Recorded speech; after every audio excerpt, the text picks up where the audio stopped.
Hello दोस्तों, हमारे channel में आपको खुश आमदीद है। ड्रामा सीरियल एहसान फरामोश में आप देखेंगे कि फलक की हकीकत हमजा के सामने आ चुकी है, लेकिन पूरी तरह वो अभी भी उसके सामने नहीं आई और हमजा ने जबरदस्ती फलक से अपने घर वालों के सामने माफी मंगवा ली है।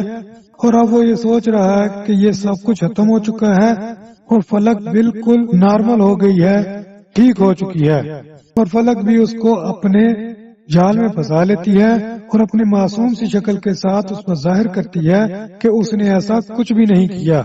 लेकिन यहाँ पर हमजा तो कुछ और ही सोच रहा है।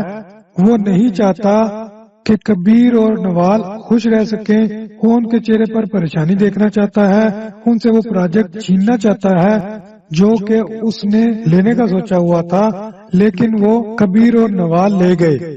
दूसरी तरफ जब अदालत में केस जाता है, कबीर और नवाल बहुत ज्यादा परेशान है, एक दूसरे को तसल्ली दे रहे हैं।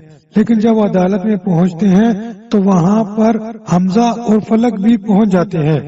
और ये तो पाकिस्तान की अदालतें हैं, यहाँ पर सबूत मौजूद भी हों तब भी केस बहुत ज्यादा लटक जाते हैं। केस को लटकाना तो वकील के बाएं हाथ का खेल है और यहाँ पर भी यही होगा कि कोर्ट का कोई फैसला नहीं आएगा और केस यूं ही आगे चलता रहेगा।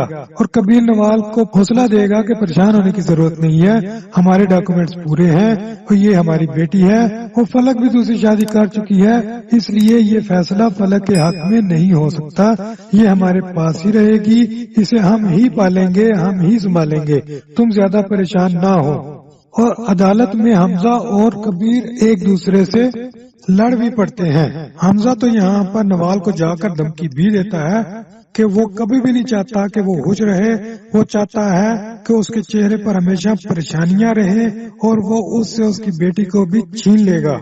नवाल जो कि पहले हमजा को बहुत अच्छा समझ रही थी, वो सोच ही नहीं सकती थी कि हमजा इस किस्म की सोच रखता है। वो तो ये सोचती थी कि इस सब के पीछे फलक का हाथ है, ये सब कुछ फलक ने करवाया है। लेकिन अब जब उसके सामने हकीकत खुलती है और उसको पता लगता है कि ये तो हमजा ने ही सब कुछ करवाया हुआ है, उसका भयानक चेहरा जब उसके सामने आता है तो वो कहती है कि मैं पागल थी, बेवकूफ थी, जो तुमसे इतने सालों तक मोहब्बत किए रखा, तुम्हारे बारे में सोचती रही, बहुत अच्छा हो गया कि तुम्हारा चेहरा मेरे सामने आ गया। इस भयानक फेस के साथ, इस भयानक चेहरे के साथ मैं मजीद नहीं रह सकती थी। लेकिन अभी तो उसको अंदाजा ही नहीं है कि हमजा का असल चेहरा है क्या। अभी तो हमजा बहुत आगे की प्लानिंग करके बैठा हुआ है। वो अदालत के केस में पढ़ना ही नहीं चाहता, उसको अदालत के फैसलों का तो इंतजार ही नहीं है। उसको पता है कि ये बहुत लंबे केसेस होते हैं, इतनी आसानी से इनके फैसले नहीं आते, इसलिए उसने कुछ और ही प्लान कर रखा है और इसी के सिलसिले में वो जेल भी चला जाएगा। लेकिन अभी उसको अंदाजा नहीं है और ये धमकी नवाल को भी देता है। उसके बाद आप देखेंगे कि नवाल अपनी बेटी को शॉपिंग पर साथ ले गई हुई है और जब शॉपिंग करके वो मॉल से बाहर आती है तो उसको अंदाजा ही नहीं होता कि कुछ लोग उसका पीछा कर रहे हैं और उस पर नजर रखे हुए हैं। वो शॉपिंग के लिए कार्ट में अपनी बच्ची को बिठाया होता है और शॉपिंग का सामान गाड़ी में रख रही होती है। इतने में दो बाइक पर लोग आते हैं और उसकी बेटी को उठाकर वहाँ से ले जाते हैं। ये बहुत चीखती है, चिल्लाती है, एहतजाज करती है, लेकिन वो लोग जा चुके होते हैं। ये रोती धोती घर आती है तो कबीर पहले तो बहुत परेशान होता है, लेकिन फिर उसको हौसला देता है और कहता है कि तुम परेशान ना हो, सब कुछ ठीक हो जाएगा।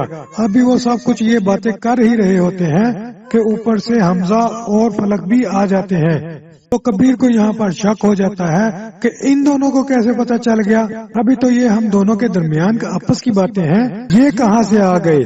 और वो हमजा का गिरबान पकड़ लेता है क्योंकि वो ये भी नहीं चाहता कि ये उसके घर में आए। वो उन दोनों का इस घर में आना बर्दाश्त ही नहीं कर पा रहा होता। इसके बाद आप देखेंगे कि बहुत जल्द उनको सबूत मिल जाएंगे और हमजा जेल में चला जाएगा, उसको अपने किए की सजा मिल जाएगी। और ये सब कुछ जब उसके साथ होगा तो उसकी माँ और बहन फलक को भी बर्दाश्त नहीं करेंगी, उनको यही लगेगा ये सब कुछ फलक की वजह से हुआ है, हमारा बेटा आज जेल में गया हुआ है تو یہ سب کچھ پلک کی وجہ سے ہے، اس کی بیٹی کی وجہ سے ہے، اس لیے وہ اس کو بھی دھکے دے کر یہاں سے نکال دیں گی اور اس کا انجام بہت برا ہوگا۔ تو دیکھتے رہیے ڈرامہ سیریل احسان فراموش۔ ملتے ہیں اس کی اگلی ایپیسوڈ میں۔ ویڈیو دیکھنے کا بہت شکریہ۔